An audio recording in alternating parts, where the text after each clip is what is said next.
Assalamualaikum warahmatullahi wabarakatuh. Perkenalkan kami dari kelompok 9, tugas presentasi mata kuliah proyek perangkat lunak. Tugas kali ini kami akan membawakan presentasi dengan judul Dynamic System Development Method untuk pengembangan aplikasi.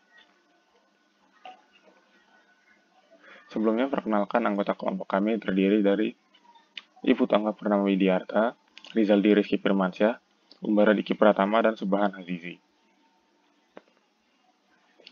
Pertama-tama, apa itu metode Dynamic System Development?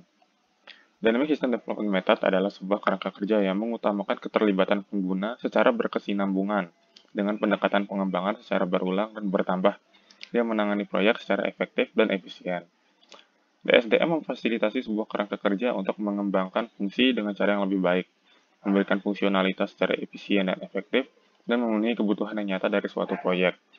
Bisa dilihat dari gambar di sebelah kanan, adalah alur dari pengembangan aplikasi atau perangkat lunak menggunakan metode Dynamic System Development, di mana dimulai dari feasibility study dan business study, kemudian menuju ke lingkaran biru, di mana semuanya dilakukan sebaik mungkin, kemudian untuk menemukan modelnya, kemudian melakukan desain aplikasi atau perangkat lunaknya, kemudian melakukan implementasi. Dan selama implementasi ini akan dilakukan pengumpulan data atau review survei kepuasan konsumen. Kemudian akan dilakukan feasibility study dan business study kembali untuk diperbaharui dan dikembangkan menjadi lebih baik lagi aplikasinya.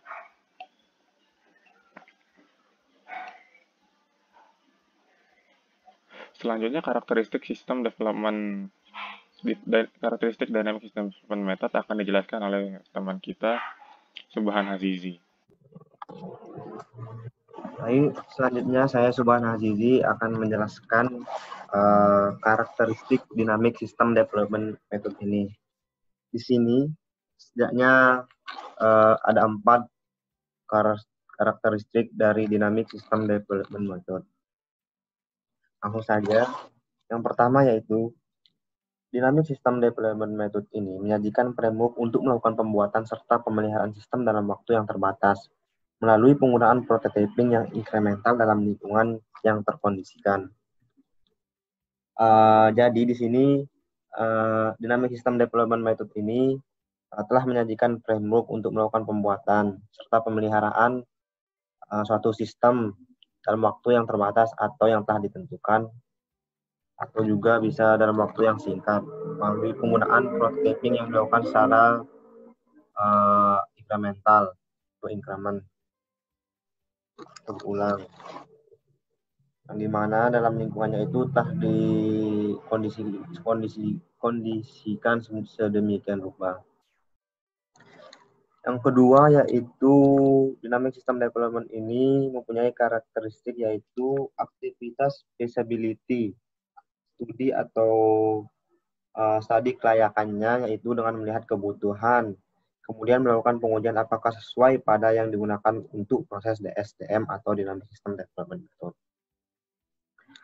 Jadi maksudnya yaitu studi kelayakannya yaitu Dynamic System Development ini melihat kebutuhan apa saja yang dibutuhkan dalam sistem. Kemudian setelah dilakukan lihat kebutuhannya, maka akan dilakukan pengujian apakah sesuai pada yang diinginkan dalam proses DSDM ini.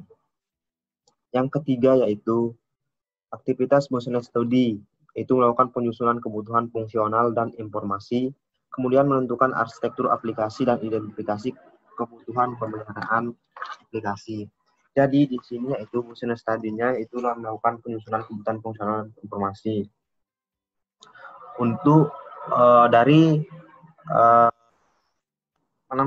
setelah dilakukan penyusunan kebutuhan fungsional dan informasi, maka di sini dia akan menentukan arsitektur aplikasi apa yang tepat digunakan, serta dalam sistem development method juga akan mengidentifikasi kebutuhan pemeliharaan dari sistem yang akan dibuat. Yang keempat yaitu software dibangun dengan cepat, yaitu 80% dari proyek diserahkan dalam 20% dari waktu total untuk menyerahkan proyek secara utuh.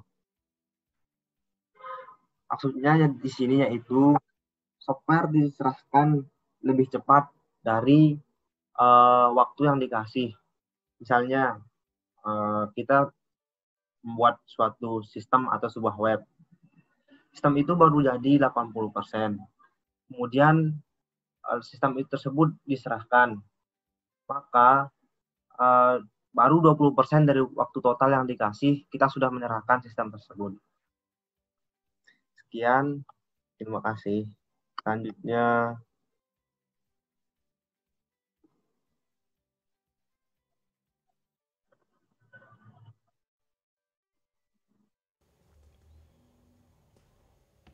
Oke, selanjutnya saya akan menjelaskan 5 fase pada DSDM. Fase 1, Feasibility Study. Fase ini mengumpulkan rincian yang diperlukan tentang apakah terdapat solusi yang layak atau tidak. Analisis rinci dilakukan pada tahap selanjutnya. Feasibility Report adalah laporan tingkat tinggi yang memungkinkan komite pengarah proyek untuk memutuskan masa depan proyek dan studi kelayakan lebih lanjut. Yang kedua yaitu Business Study. Studi bisnis memberikan dasar untuk semua karya-karya berikutnya. Fase ini mengarahkan pada proses bisnis yang terkena dampak secara rinci dan informasi-informasi yang mereka butuhkan. Yang ketiga, Functional Model Interaction. Ditujukan untuk memberikan model fungsional yang terdiri dari kedua prototipe, perangkat lunak yang bekerja dan model statis. Fase ini menghasilkan pengolahan informasi yang diperolehkan dalam penelitian bisnis.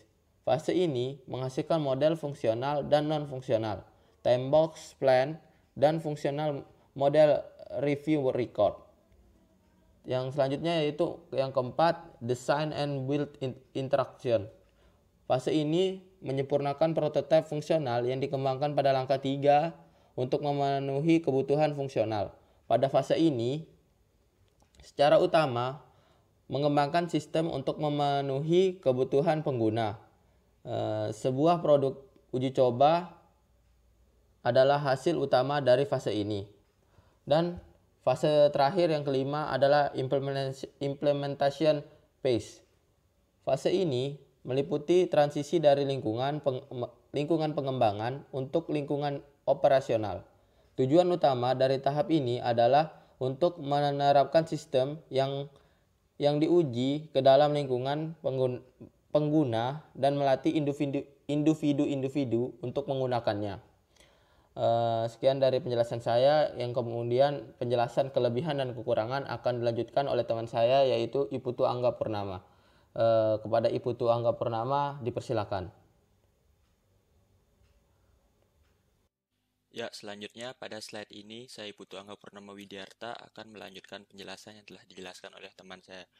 Jadi pada slide ini saya akan menjelaskan mengenai kelemahan Dynamic System Development Method. Ya, kita pasti sudah tahu bahwa setiap sistem pasti memiliki kelemahan dan kelebihannya masing-masing.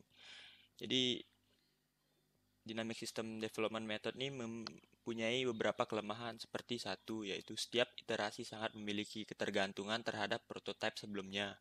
2. Menentukan skop dari suatu prototipe proyek tidak pernah selesai. Kemudian 3. Dokumentasi seringkali tidak lengkap pada saat dilakukannya pembuatan prototipe. Kemudian yang terakhir 4. Masalah mengenai sistem backup dan recovery, sistem performance, dan sistem security kurang atau tidak diperhatikan dan sering terlupakan. Berikut penjelasan saya mengenai beberapa kelemahan dari Dynamic System Development Method yang saya ketahui. Selanjutnya, saya akan menjelaskan atau menyebutkan beberapa kelebihan dari Dynamic System Development Method. Yang pertama, yaitu menyajikan framework untuk membangun dan melakukan pemeliharaan sistem dalam waktu yang terbatas melalui penggunaan prototyping yang incremental dalam lingkungan yang terkondisikan. Yang kedua, membangun software dengan cepat. Dan yang terakhir, dapat dikombinasikan dengan XP. Ya, beberapa itulah kelemahan dan kelebihan yang saya sudah jelaskan. Sekian. Ya, terima kasih Angga. Kesimpulan dari presentasi ini adalah kapan waktu terbaik untuk menggunakan Dynamic System Development Method. Waktu terbaik untuk melakukan penerapan metode ini adalah pada saat kita menjalankan sebuah proyek yang membutuhkan waktu singkat dan tidak memerlukan kinerja tinggi dalam proses pengerjaannya. Ini dikarenakan DSDM berdasarkan pada model Rapid Application Development, sehingga aplikasi atau proyek perangkat lunaknya bisa diselesaikan dengan cepat untuk menjamin efisiensi dan efektivitasnya dan lebih cepat pengembangannya.